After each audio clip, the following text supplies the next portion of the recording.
Salut à toi et bienvenue pour cette pause café tardive.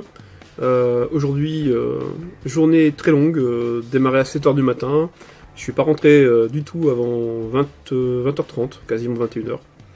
Donc voilà, ça sera une courte vidéo aujourd'hui. On se rattrapera demain à la prochaine pause café.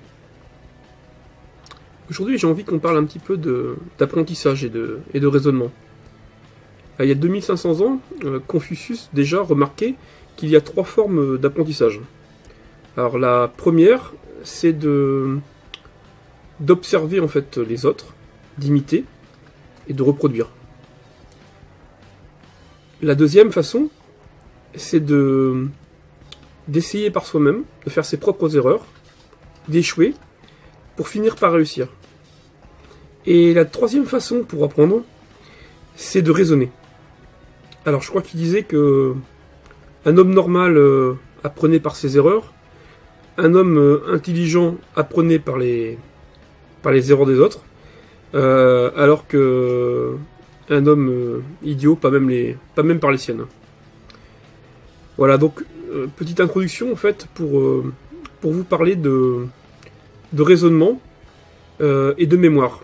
Aujourd'hui, on est souvent confronté à cette on nous dit, ben voilà, ça sert à rien d'apprendre par cœur les choses, puisque de toute façon, il suffit que je sorte mon smartphone, ou que j'appelle Google, et j'obtiens la réponse. Vous voyez, elle s'est pas manifestée là pour l'instant. C'est vrai qu'en fait, on trouve vite une information. Encore faut-il savoir ce qu'on cherche. Il y a de nombreux domaines où on est obligé de croiser des informations qui proviennent de plusieurs sources, où on n'est pas capable de trouver une réponse si on cherche uniquement en bas de l'élément. Si vous n'avez pas des connaissances transversales, et je dirais c'est même vrai pour le développement informatique. Si par exemple vous ne connaissez pas le SQL, la gestion des bases de données et autres, ou que vous ne connaissez pas le développement web et que vous devez prendre des décisions sur telle ou telle architecture de logiciel, vous ne prendrez pas les bonnes décisions. Et puis si vous faites des recherches, peut-être que vous ferez des recherches sur la façon de stocker des fichiers JSON, sur la façon d'enregistrer en XML, mais pas forcément sur la façon d'utiliser la base de données d'un côté ou les services web de l'autre.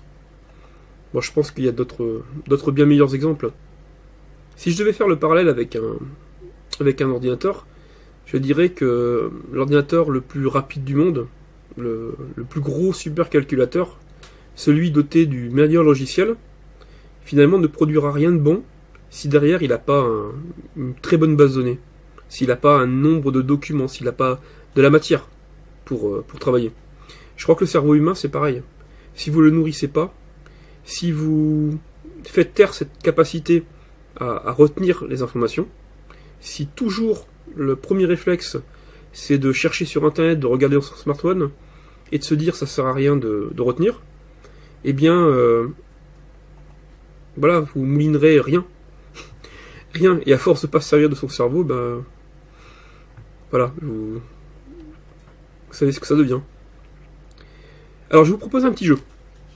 Comme aujourd'hui je suis un peu fatigué, on va démarrer un jeu et puis à la rigueur vous me direz demain si vous le connaissiez d'une part et puis si ça peut vous servir.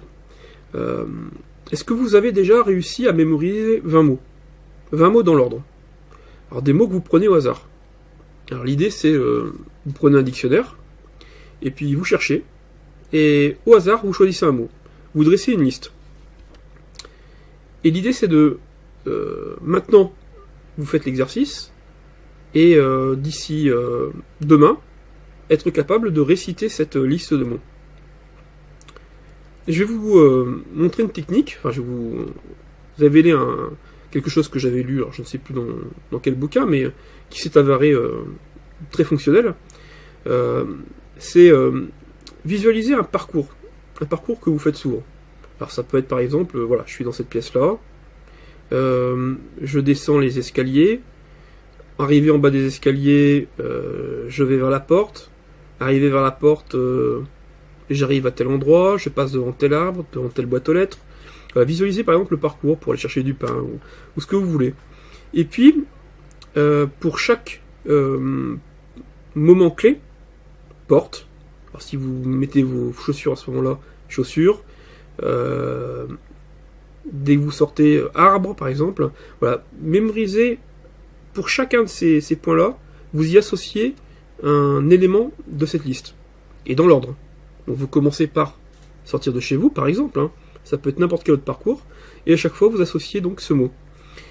Et vous verrez qu'en fait, en moins de, peut-être même du premier coup, mais en tout cas en moins de 5 minutes, vous devriez pouvoir mémoriser durablement cette liste de 10 ou 20 mots.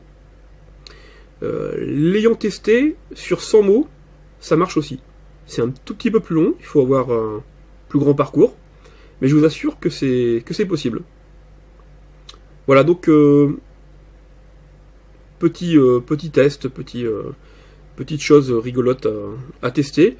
Et sinon, on pourra parler d'autres fois d'autres mécanismes, d'autres astuces. On appelle ça aussi un peu le mind hack, le fait de hacker son cerveau, son mental, essayer d'améliorer en fait, ou profiter en tout cas au mieux des capacités qu'on a.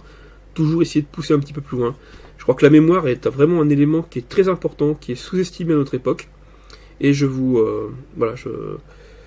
engage vraiment à la travailler parce que c'est une des ressources les plus importantes dont on dispose. Voilà. Si vous n'avez plus rien, il vous reste tout le temps votre mémoire. Tout du moins jusqu'à un certain âge. Allez, bye bye. À demain pour la prochaine pause café.